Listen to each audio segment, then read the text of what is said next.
وَلَمَّا جَاءَ عِیسیٰ بِالْبَیِّنَاتِ، اور جب آئے عیسیٰ علیہ السلام واضح دلائل کے ساتھ، یا جب لائے عیسیٰ علیہ السلام واضح دلائل کے ساتھ، قَالَ قَدْ جِئْتُکُم بِالْحِکْمَةِ، کہا میں لایا ہوں تمہارے پاس دانائی کو، حکمت کو، وَلِأُبَیِّنَ لَکُم بَعْضَ الَّذِی تَخْتَلِفُونَ فِیہ، تاکہ میں تمہارے لیے واضح کر دوں بعض وہ باتیں جس میں تم اختلاف کرتے ہو۔ فَاتَّقُوا اللَّهَ وَأَطِیعُونِ، پس تم اللہ سے ڈرو اور میری اطاعت کرو۔ ان اللہ هو ربی وربکم فاعبدوہ، بے شک اللہ وہ میرا رب ہے اور تمہارا رب ہے، پس تم اسی کی عبادت کرو۔ ھذا صراط مستقیم، یہ سیدھا راستہ ہے۔ اللہ کے نبی عیسیٰ علیہ السلام جب تشریف لائے تو آ کر قوم کو کہنے لگے کہ میں تمہارے پاس واضح دلائل لایا ہوں۔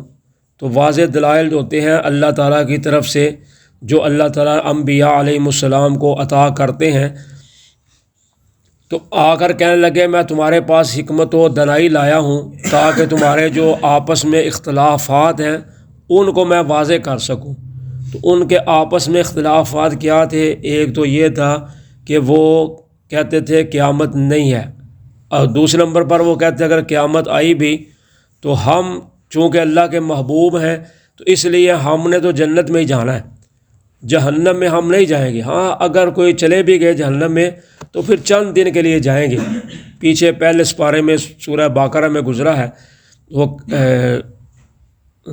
دوسرے پارے میں کہنے لگے وَقَالُوا لَن تَمَسَّنَا النَّارُ إِلَّا أَيَّامًا مَّعْدُودَةً، کہ ہم کو جہنم کی آگ نہیں چھو سکتی، ہم جہنم میں نہیں جا سکتے، اگر جائیں گے بھی تو صرف چند دن گنتی کے جائیں گے، باقی مسلمانوں نہیں جانا، ہم نے جہنم میں نہیں جانا۔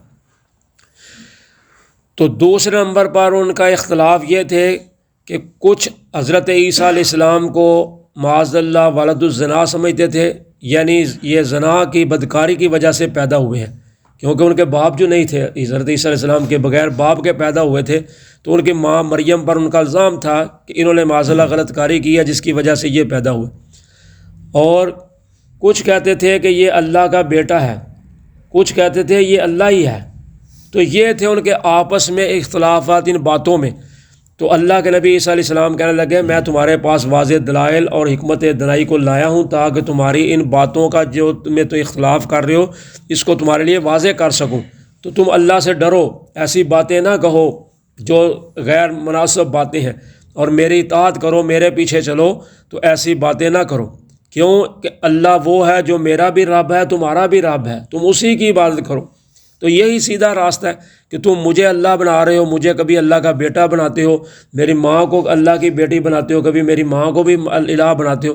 تو بعض عیسائی جو تھے وہ بنو اسرائیلی وہ 3 معبود مانتے تھے، اللہ کو بھی اور حضرت عیسیٰ کو بھی اور ان کی والدہ کو بھی۔ تو اللہ تعالیٰ فرماتے ہیں فَاخْتَلَفَ الْأَحْزَابُ مِن بَيْنِهِمْ، پھر اختلاف کیا گروہوں نے، جماعتوں نے آپس میں۔ فَوَيْلٌ لِّلَّذِينَ ظَلَمُوا مِنْ عَذَابِ يَوْمٍ عَلِيمٍ، پس ہلاکت ہے ان لوگوں کے لیے جنہوں نے ظلم کیا اس دن دردناک تکلیف دینے والے عذاب کی۔ تو اللہ تعالیٰ فرماتا ہے جنہوں نے آپس میں اختلاف کر لیا، گروہ بندی کر لی، یعنی کچھ عیسیٰ علیہ السلام کو بیٹا ماننے والے ہو گئے اللہ کے، کچھ ان کو الہ ماننے والے ہو گئے، کچھ نے ان پر وہ غلط الزام لگانا شروع کر دیا۔ تو اللہ تعالیٰ فرماتے ہیں ان سب ظالموں کے لیے ہلاکت ہے۔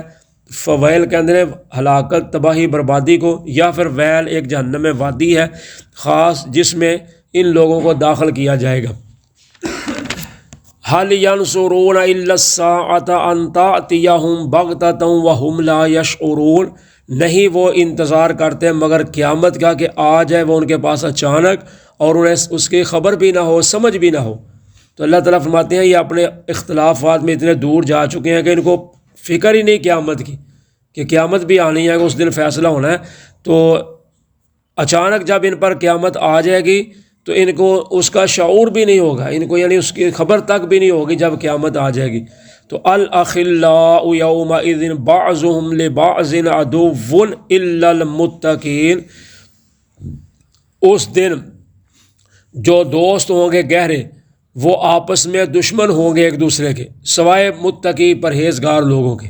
تو اللہ تعالیٰ فرماتے ہیں کہ قیامت کا دن جب آئے گا تو یہ دوستیاں ہیں یہ آپس میں دشمنیوں میں بدل جائیں گی. کیوں؟ اس لیے کہ ان کی دوستی ہی کفر پہ ہے، ایک دوسرے پہ کفر پہ امداد کرتے ہیں، ایک دوسرے کفر پہ ساتھ دیتے ہیں. تو جو کفر کی دوستی ہوگی، غلط دوستی ہوگی، وہ آپس میں دشمنی میں تبدیل ہو جائے گی. لیکن جو متقی پرہیزگار لوگ ہوں گے ان کی دوستی قائم دائم رہے گی، کیونکہ ان کی دوستی ہوتی ہے دین کی بنا پر. جیسے حدیث میں آتا ہے، نبی اکرم صلی اللہ علیہ وسلم فرماتے ہیں کل قیامت کے دن اللہ پاک 7 قسم کے لوگوں کو اپنے عرش عظیم کا سایہ نصیب فرمائیں گے، یا قیامت کے دن اللہ تعالیٰ ان کو سایہ نصیب فرمائیں گے. تو ان 7 قسم کے لوگوں میں 2 بندے وہ ہوں گے، آپ فرماتے ہیں جن کی آپس میں دوستی ہوگی، تعلق ہوگا تو صرف اللہ کے لیے. اگر ناراضگی ہوئی ہے تو اللہ کے لیے، دوستی ہوئی ہے تو اللہ کے لیے، ان کا دنیاوی کوئی مطلب نہیں تھا. تو یہ لوگ جو ہیں ان کی دوستی باقی رہے گی.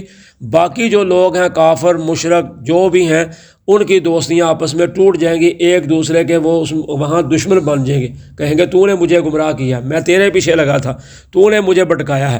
تو ایک دوسرے پہ الزام تراشی کریں گے، ایک دوسرے پہ الزام لگائیں گے. جیسے ہم پیچھے پڑھ رہے ہیں کہ اللہ تعالیٰ نے سورہ الفرقان میں فرمایا کہ وَيَوْمَ يَعَضُّ الظَّالِمُ عَلَىٰ يَدَيْهِ، اس دن ظالم لوگ اپنے ہاتھوں کو کاٹیں گے، یعنی اپنے ہاتھوں کو کاٹیں گے، اپنے ہاتھوں کا گوشت کھائیں گے.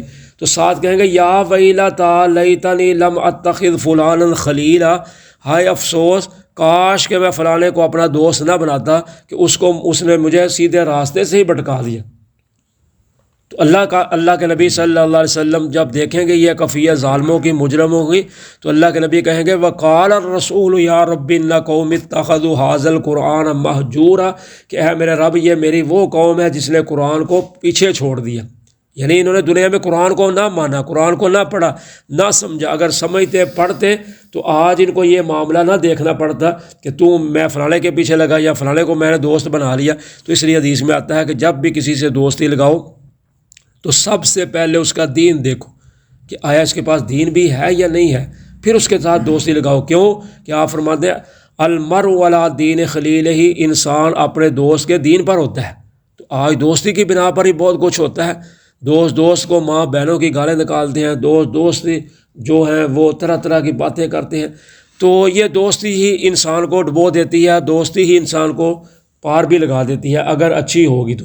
اس لیے اللہ تعالیٰ فرماتے ہیں یہ جو ظالم لوگ ہیں یہ تو آپس میں ایک دوسرے کے اس دن دشمن ہوں گے. جب آج یہ ایک دوسرے کے خیر خواہ بنے ہوئے ہیں، کفر کو پروان چڑھا رہے ہیں، تو کل یہ آپس میں دشمن ہو جائیں گے. تو صرف متقی پرہیزگار لوگ جو ہیں وہ باقی دوستی رہے گی. وہ انشاءاللہ کل کے سبق میں آئے گا کہ پھر متقی پرہیزگار لوگ کون ہیں، ان کی خوبیاں اور ان کی صفات کیا ہیں. جزاکم اللہ خیرہ.